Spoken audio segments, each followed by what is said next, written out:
What's going on, everybody? Tim back again. Well, this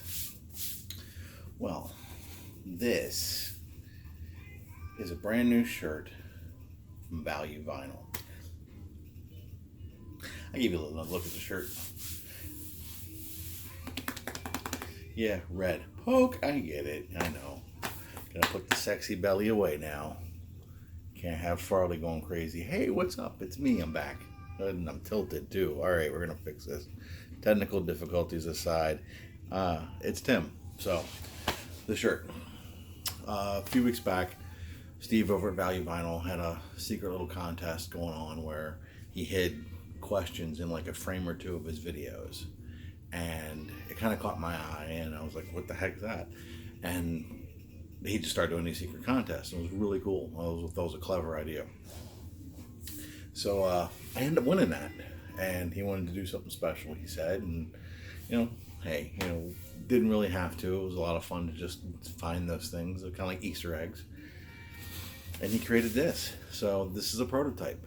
But if you go check out his webpage, if you go check out his YouTube channel, he should have some t-shirts up there now that you can get. So give the kid some love, because we all love Steve over at Value Vinyl. So I wanted to wear this because today is my long overdue review of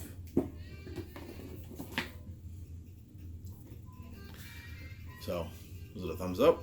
Was it a thumbs down? Let's talk about it. That being said, and I'm not going to discuss the music of the actual release of Electric Ladyland. That's not up for review here. The album is 50 years old. We're celebrating it because it's a masterpiece. It is one of the crown jewels of Hendrix's career. Even though it was short-lived, we were blessed to have someone who was really prolific, always recording, always writing, always thinking, always tinkering. And we're lucky to have that.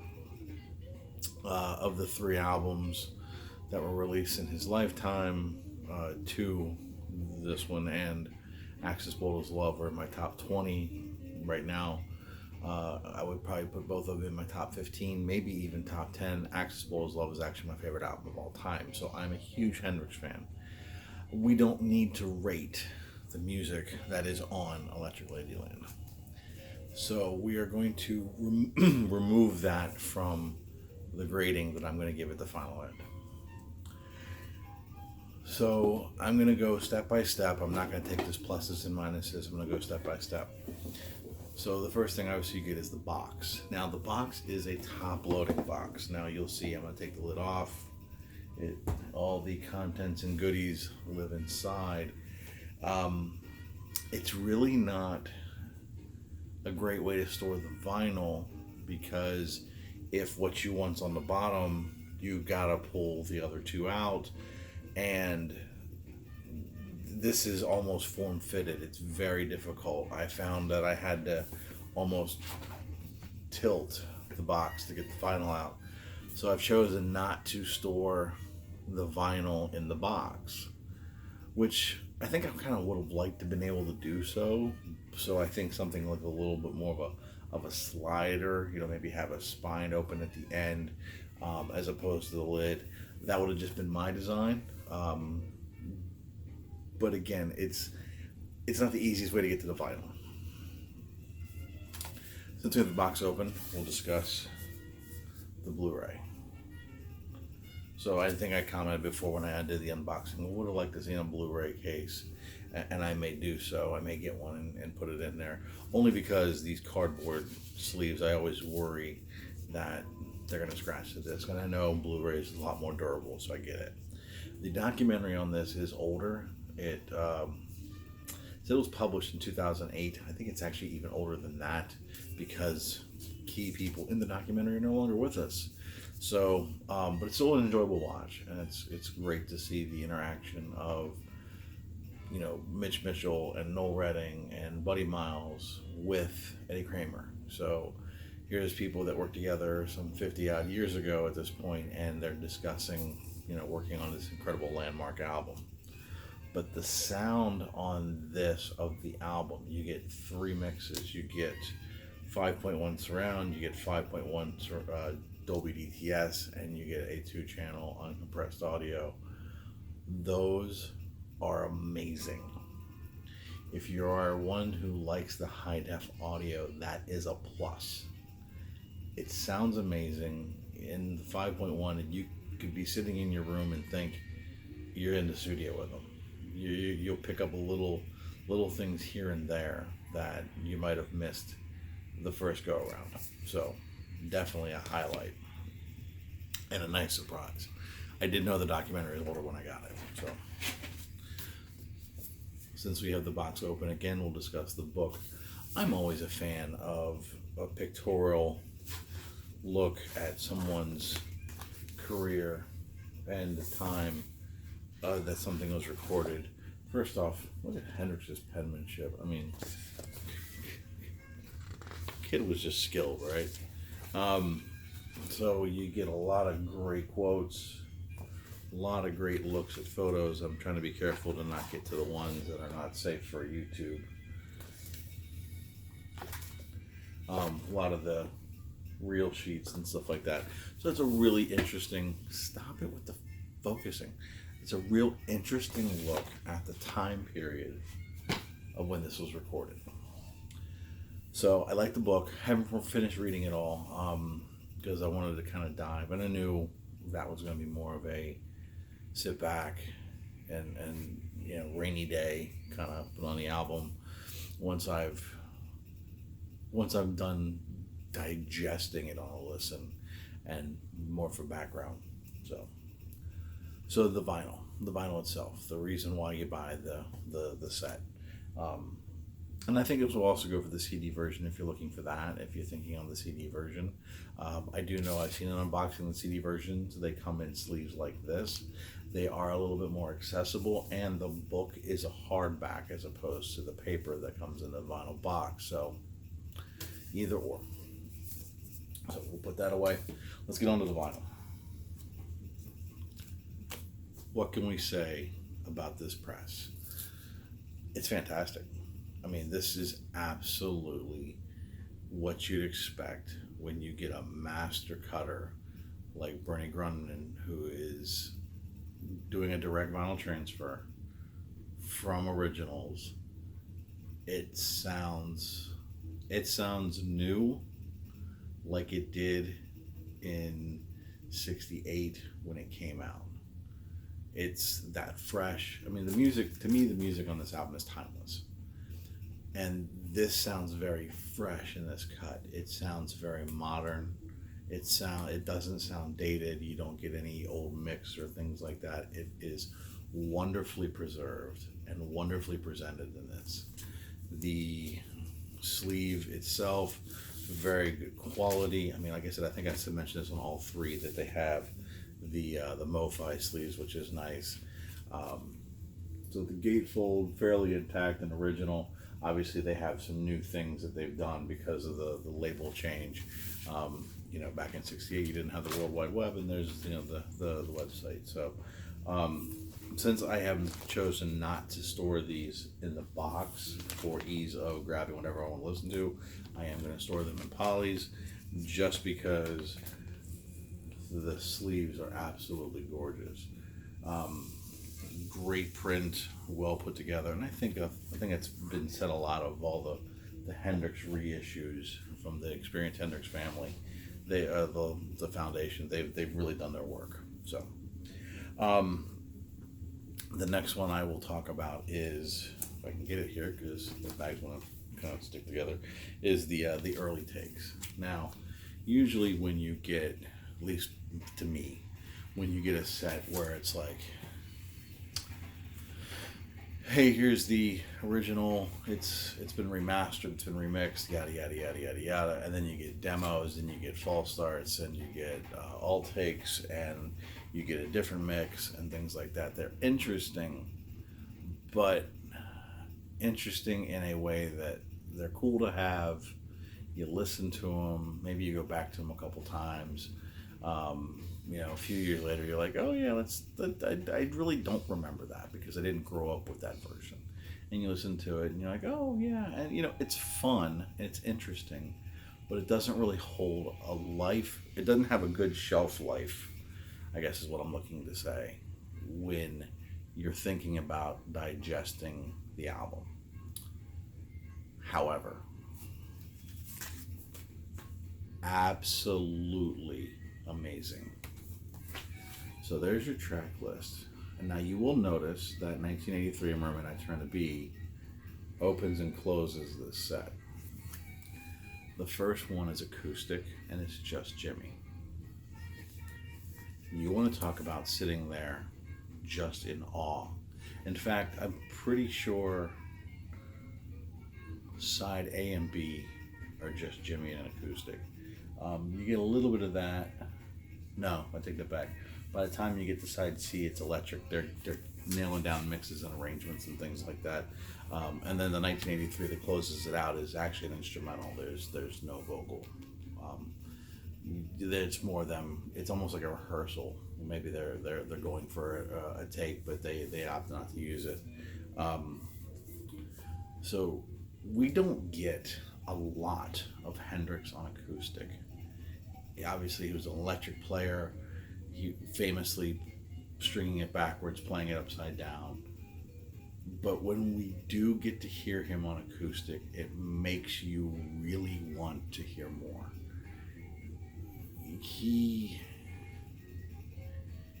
It's that old sitting on a bar stool, cigarette in the mouth, glass of something next to you, and you're just watching a blues master. He has that kind of picking ability. He has that kind of tonality on an acoustic, and it's really a shame that we never got large doses of that outside of demos. And like I said, sometimes you're always concerned that it's not going to hold your attention. This does. This does very well, and honestly, it makes me hunger for more.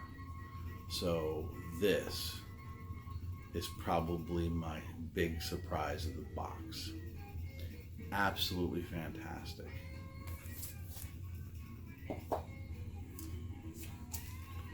This one, not so much. I understand that this is on their bootleg imprint, Dolly Dagger Records. No problem with that. As a huge Hendrix fan, and when I say completist, it is my life goal to have decent recordings of pretty much any show I can. I have a couple duplicates on CD. A lot of my CDs are back in the day. Bootleg trading was a big thing. You would do what they called blanket postage, or you would burn CDs for other people. You had to use certain quality and things like that, and I was heavily into that for quite some time. But I didn't go after a lot of different things. I mainly stuck with a lot of Hendrix and some other stuff, Floyd and Zeppelin and stuff like that. But it is my life goal to see if I can get a copy of every live concert he's done. Some of them may not be bootlegged, and I understand that, but it is a goal. Like I said, I love Hendrix. There are bootlegs of this show, and this is from the soundboard. However, just because it's always from the soundboard doesn't mean it's mixed. This is not mixed. Very distorted, so you get a lot of graininess in the mic. You get a lot of when everything is loud and hitting, it just buzzes out, and not in a good way. So it's not mixed. It is from the soundboard, but it is not mixed. Also, the knucklehead who is in the truck, I'd like to have a word or three with, because the tape actually cuts out. Side 2 is Red House, Foxy Lady, and Fire. Red House is absolutely fantastic. Foxy Lady cuts out halfway through, and they don't realize that they've run out of tape until they're already into Fire and cooking on that one. You had one job. I get it, you're probably stoned. The tape also cuts out at the end, pretty close to the finish. they close it with the Star Spangled Banner and Purple Haze, and towards the end, you know, you can tell they're wrapping it up. The tape runs out again, so twice you screwed that one up. Now, there was a little rowdy crowd on this one. That's neither here nor there. I don't hold that against the release. I just think that when you're putting together a box, a commemorative piece to celebrate one of rock's true champion albums, your extras need to be on point. They are extras. I get that. But that's what's helping command the higher price tag. And for the most part, I was superbly happy. I think that the concert was a bad choice. I think there should have been something else. Something maybe around the same time. I would have gladly said, you know, an extra 10 or 15 bucks to maybe get something a little bit better quality. As far as the show, maybe even if it was longer, like a 3-disc, whatever. I just think that because there were a couple of missteps, bad missteps. I mean, how do you let the tape run out when Jimmy's playing? Bad missteps in the truck when they're recording just doesn't sit well. Especially when you're trying to capture the performance that happened. And don't get me wrong, what's recorded, he kills. He opens with Are You Experienced? He goes right into Voodoo Child's Late Return, which at this point, like I said, you know, this was recorded in September, so the album's not even out yet. So they're getting a glimpse at just where they're being taken here in just a few short weeks. So I don't even think the crowd was ready for it. So it's a fantastic set, and it's really it's definitely aimed at the Hendrix enthusiasts and the collectors. I think people that are looking for a good value, and it's not, I don't think it's quite there. I think it's settling on average about $100, and honestly, if you're on the fence, then that's too steep. I really do think that. I think if you can keep your eye open, check Discogs, you find something a little bit cheaper, you know, if you're interested, pull the trigger, because some of the extras are just absolutely fantastic. I am going to give it a misstep on the box. I think the box could have been better put together and not a lid. It could have been something, like I said, that maybe had an open end. You could have pulled things out, would have been a little bit smoother. And I really questioned the Hollywood Bowl concert. You know, I think not this recording, but this concert's actually, I think, available from what I've heard online pretty regularly. And it's not a bad show in the case of Hendrix, but I just think that recording that they've unearthed, it's a tough pill to swallow, because you're putting together a 50th anniversary. So, what do I grade it? I thought long and hard on this one, because I really wanted to take it to it for the concert in the box. The box is a misstep. I can live with it. The concert, honestly, because I want to have something from every show he's ever done, if I can find it, it's cool to have. Pretty sure I even have a bootleg of it on CD. That being said, overall, not about just the music of Electric Ladyland, I'm taking that out, I'm going to give it an 8.75. I think the concert is a detractor. I think it's one that had it been a better concert, you could have said this was easily a 9.5. The box is frustrating, but you can live with it. But that being said, the cut that Bernie does on Electric Ladyland is absolutely fantastic. If you don't want to spend the money and they ever release that, that's a no-brainer. If it was 30 or under, I would probably consider buying a second one and keeping it sealed. It's that good. The outtakes and demos are fantastic because of you get something we don't always get, which is Jimmy on a 6-string. When he plays acoustic, there's something magical happening, and it's a damn shame we didn't get more of that. The audio mixes on the Blu-ray are fantastic, even though the documentary, it does have some little bit extra footage, but even though the documentary is older, it's still an enjoyable watch. The book is put together well. It's a great capsule of what was happening in 1968. So overall, I'm very happy with it. I spun it all weekend, and Monday and Tuesday. So I'm not mad at it, but I do have to give it an honest score. If I'm going to do a review, I have to be honest and not biased. And my honest review says 8.75 out of 10. It's a great set. It's a great piece for those who are huge collectors of Hendrix, and you wouldn't be upset. So that's my review. Folks, thanks for watching. I really do appreciate it. I've had a lot of views off of the unboxing, which was very flattering and humbling, and hopefully a few people will find this review interesting. If you have it, whether it be CD or vinyl, and you have a different take as me, comment down below. Let me know your thoughts.